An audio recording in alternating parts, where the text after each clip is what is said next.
Hi, this is Doc Strange with Selig Film News, and I have the cast and some of the crew from Anchor Baby, which is showing today at the OCFF Film Festival in the community shorts. And I'm going to hand the microphone over and let them introduce themselves. Thank you. Excuse me, I'm Joshua Morris. I wrote, co-produced, and star in Anchor Baby. Hi, I am Greg TeGantvoort. I directed, edited, and produced Anchor Baby. My name is Adrian Springer. I co-produced and forced myself into one scene in Anchor Baby. Awesome. Now tell us a little bit about the movie and about your beautiful leading lady. I'm going to pass this over to the screenwriter. It was his brainchild, and he came to us. So, all right. Well, Anchor Baby is it is a comedy, as the title probably indicates. It's just about a border patrol officer and an undocumented immigrant that are in love, and this is the day that they finally stop worrying about it, and they end up singing an epic love ballad. So that's pretty much it. you told him everything. Well, it's still entertaining. I mean, Yeah, go see it. please. No, absolutely, you should see it. Now, in the third act, though, in the third act, it gets pretty serious. There's a supernatural creature that may or may not play a pivotal role in really kind of bringing the whole thing together. May or may not. I mean, that's kind of the Shyamalan moment, which I know is what people at film festivals typically like to go for. Oh, but the leading lady, Vanessa Lua, absolutely wonderful. She is a great actress to work with. I definitely recommend to all DFW Texas directors to look her up. Vanessa Lua. Every casting agent from sea to shining sea should give this lady some love. But the one thing you should know, the accent is real, and it doesn't go away, no matter how much you try. And if you try to lip sync something, make sure it's in her accent. Very true. Yeah, as far as Vanessa goes, like her involvement, we were really glad to have her on board. This script actually started off.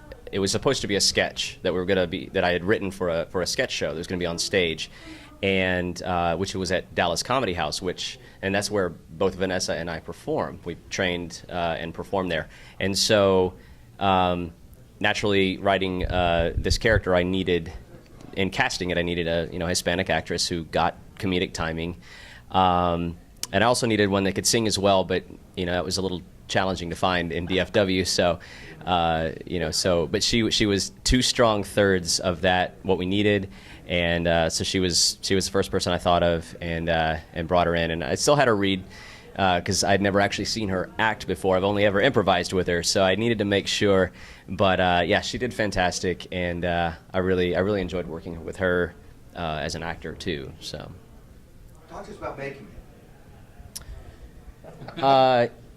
Well, I mean, I was telling somebody the other day, like, I don't think this will ever happen again in terms of like how smooth things went. Like, we're definitely.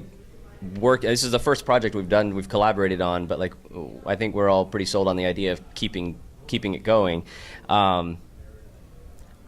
Oh yeah. Right. Yeah, okay. yeah. All right. I would definitely say we can make it smoother next time. Okay.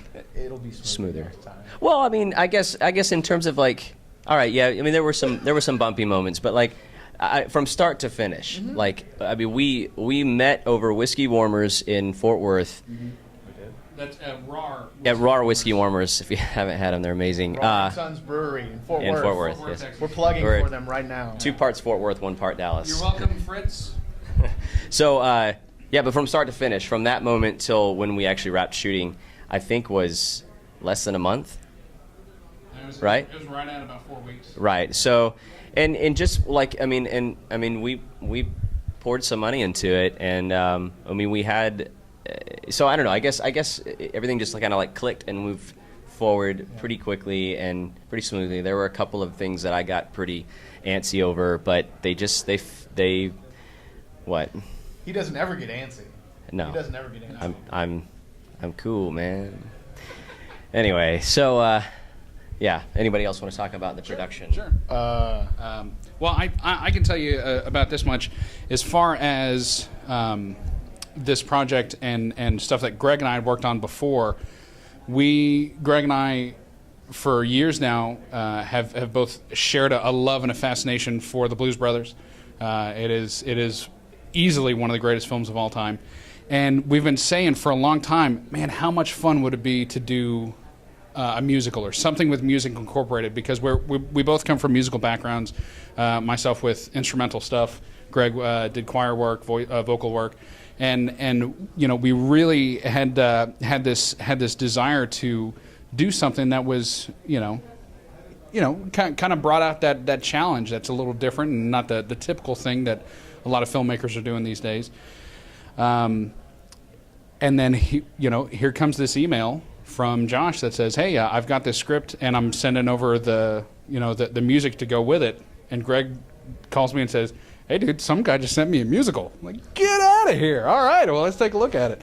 And gave the script a read and listened to the rough cut that Josh put together, in his home studio. And so is an unshaven face, but you both look devilishly handsome.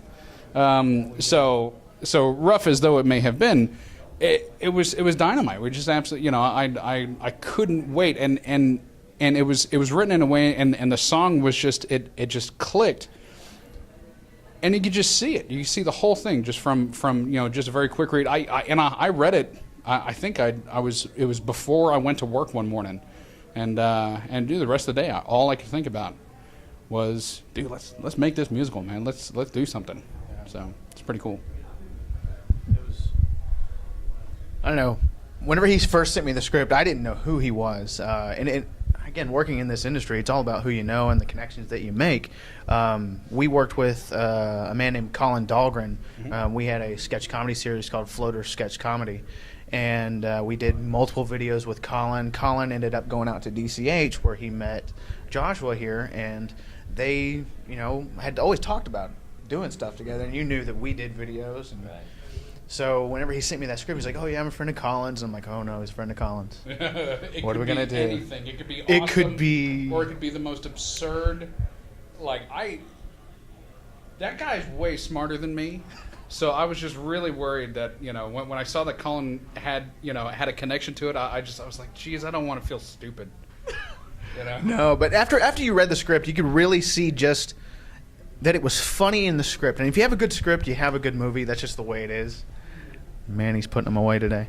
But no. I really could tell from the beginning that this was something. It's something that we had to do, and especially the fact that a lot of times when people say, "Oh, I've got this script," it's like halfway written and it's all in shambles, and it's going to be a musical, and I just have the melody. We need to bang this out. There was a lot of work that needed to be done normally, but he sends me this stuff.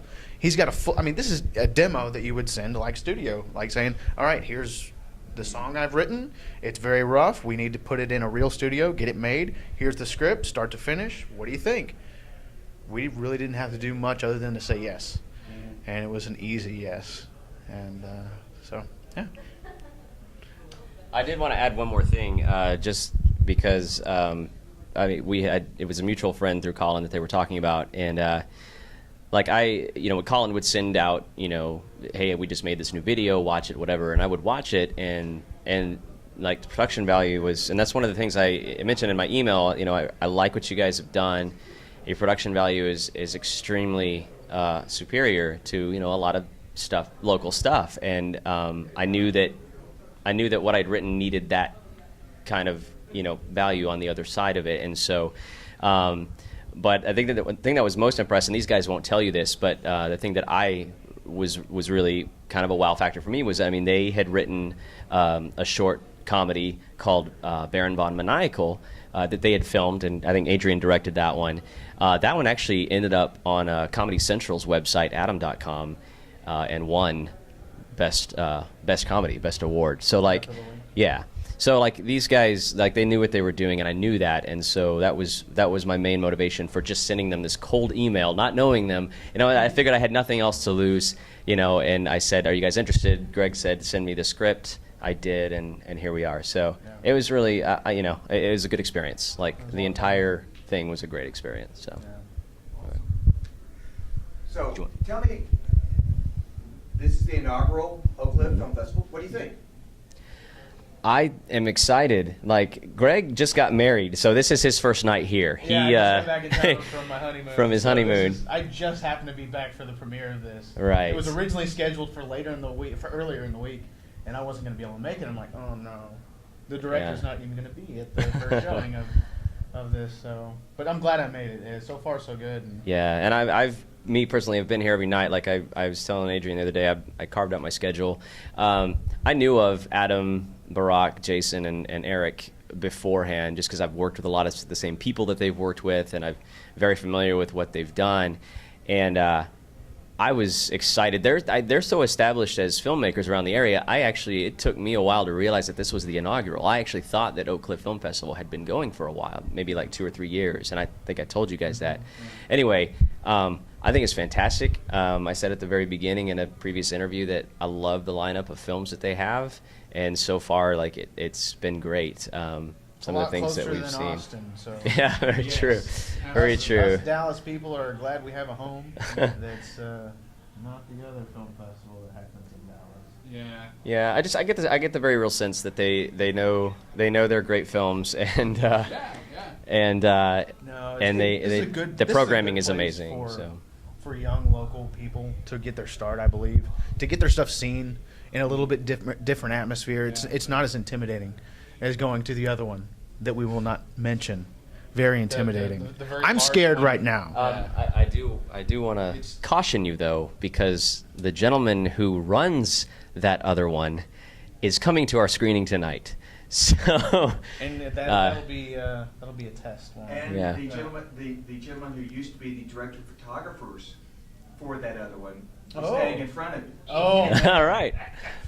I feel really intimidated. Right But I didn't read my notes before I got here. So I think what Greg's trying to say is that, for a first time film festival, and I mean this with all sincerity, this is the first film festival that I've ever attended, let alone having something to participate in. It's been a hell of of an experience. I mean, just a couple of days in, and I've met all these really creative people, excited people who are interested in film and interested in film for the same reasons that I am. And I kind of feel like I've lost out on not going to other film festivals before. Because there's, you get to see a lot of stuff that you may not see otherwise, or you may have to, watch bootleg, I mean, of course not on VHS because, we're past that just. But I've still got a VCR. So I've got, Muppet Babies. I've still got the tape. So, but I mean, it's been an absolutely fantastic first experience out at a festival, and I'd never been to the Texas Theater. It's a great theater. What an awesome location. I'm really excited about going to the Kessler tonight. I still haven't made it out there yet, but I've seen a lot of work's gone into that, and as far as I go, this is something I feel that we're fortunate as filmmakers to have relatively close. Now see, I drive all the way from Fort Worth because things move a little slower in Fort Worth, and this is all just very exciting for me. I mean, over there I just kind of sit still, hence the girth. awesome. I think on that note, it might be safe to say thank you very much for coming and talking to us today. Absolutely. Appreciate it.